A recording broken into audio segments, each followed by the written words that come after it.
నియోజకవర్గానికి వరప్రసాదంగా ఉన్న కనిగిరి రిజర్వాయర్ అక్రమార్కుల చెరలో చిక్కుకుని ప్రమాద స్థితిలో ఉంది.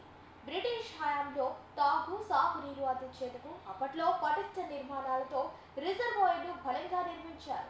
కానీ సంరక్షించాల్సిన అధికారులు పాలన చేపడుతున్న నాయకుల లోపం వల్ల కనిగిరి రిజర్వాయర్ గర్భ కోసం శాపంగా మారింది. డెల్టా ప్రాంతమైన కోవూరు నియోజకవర్గానికి వరప్రసాదంగా ఉన్న కనిగిరి రిజర్వాయర్ అక్రమార్కుల చెరలో చిక్కుకుని ప్రమాద స్థితిలో ఉంది.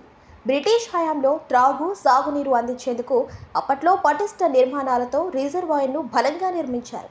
కానీ సంరక్షించాల్సిన అధికారులు పాలన చేపడుతున్న నాయకుల లోపం కనిగిరి రిజర్వాయర్ గర్భ కోసం శాపంగా మారింది. రిజర్వాయర్ పరిధిలో ఉన్న ప్రభుత్వ భూముల్లో అడ్డగోలుగా గ్రావెల్ దోచేసిన శ్రీకాంత్ రెడ్డి, అదేవిధంగా భారీ స్థాయిలో తీసిన గుంటలలో రిజర్వాయర్ నీరు ఓటలు కడుతోంది. అయితే ఈ గ్రావెల్ తరలింపు చేసి ఆ ప్రాంతాన్ని వదిలేస్తారా అంటే లేదు. గ్రావెల్ ముసుగులో కరకట్టలను, కొండలను పేలుడు పదార్థాలతో ధ్వంసం చేసి అనధికారికంగా గ్రావెల్ తరలింపు ముసుగులో పొలాలను ఆక్రమించుకుని చాపల గుంటలు, వరి పొలాలు వేసుకునేందుకు చర్యలు చేపడుతున్నారు. ఏళ్ల నాటి కనిగిరి రిజర్వాయర్ అక్రమార్కుల చెరలో కుషించుకుపోయి కరకట్టలు బలహీనపడి రానున్న వర్షాకాలంలోనే కట్టలు తెచ్చుకునే విధంగా తయారైంది. రైతులకు నీరు అందించడం దేవుడి కెరుక. కరకట్టలు తెగితే వరద ముప్పు నుండి కాపాడే వారెవరు?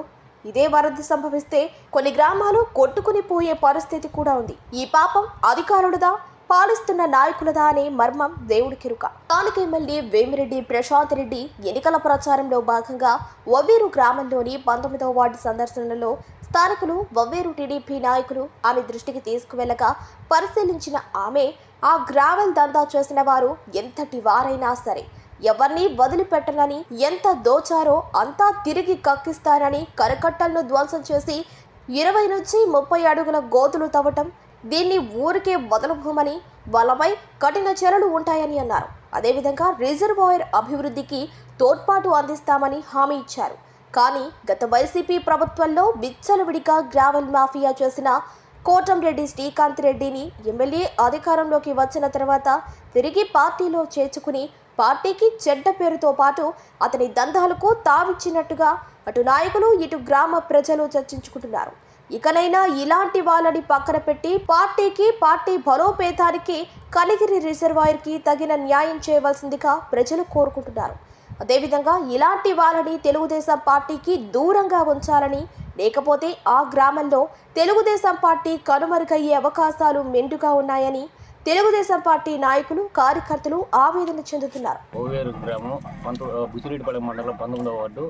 అంతకుముందు వైసీపీ ప్రభుత్వంలో గ్రావెల్ మాఫియా విడిగా గ్రావెల్ అమ్ముకొని డబ్బు సొమ్ము చేసుకొని ఈ మధ్య కాలంలో టీడీపీలో వచ్చి టీడీపీ నాయకుల ద్వారా బెల్టింగ్ స్టిక్లు పెట్టి బాంబులు పెట్టి డీ కార్డు ఎక్స్పోర్టర్ పెట్టి కొట్టడం, అవి రేపు కరకట్టకి ఏదన్నా హాని కలగొచ్చని పక్కన ఉన్న రైతుని అధికారులకి ఎన్నిసార్లు మొర్రపెట్టుకున్నా చీమకు నీరెత్తినట్టు వ్యవహరించడం చాలా దారుణంగా ఉంది.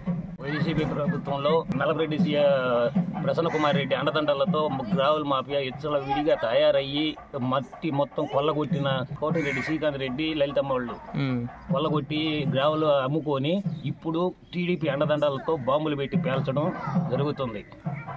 కట్టలు నాశనం అయిపోయి లీకేజీ వస్తున్నా కానీ అధికారులకి ఎన్నిసార్లు చూపించినా కానీ చూసి నెమ్మక నీరెత్తినట్టు వ్యవహరిస్తుండ్రే తప్ప దాన్ని చూసి దాన్ని ఆపే పరిస్థితే లేకుండా పోయినది. మన ప్రశాంతమ్మ గారు ఎలక్షన్ టైంలో సాయంత్రం 6 గంటలప్పుడు అందరినీ తీసుకొని వెళ్ళి అక్కడ చూసిన సందర్భాలు ఉన్నాయి. ఆ తర్వాత ఓవేరులో మిటిగిరి ప్రాంతంలో వచ్చి దాన్ని అరికడతాను, దాని మీద చర్యలు తీసుకుంటా, ఈ గ్రావెల్ మాఫియాని అరికడతాను, చర్యలు తీసుకుంటాను, దాని మీద ఎంక్వైరీ చేస్తానని చెప్పడం కూడా జరిగింది.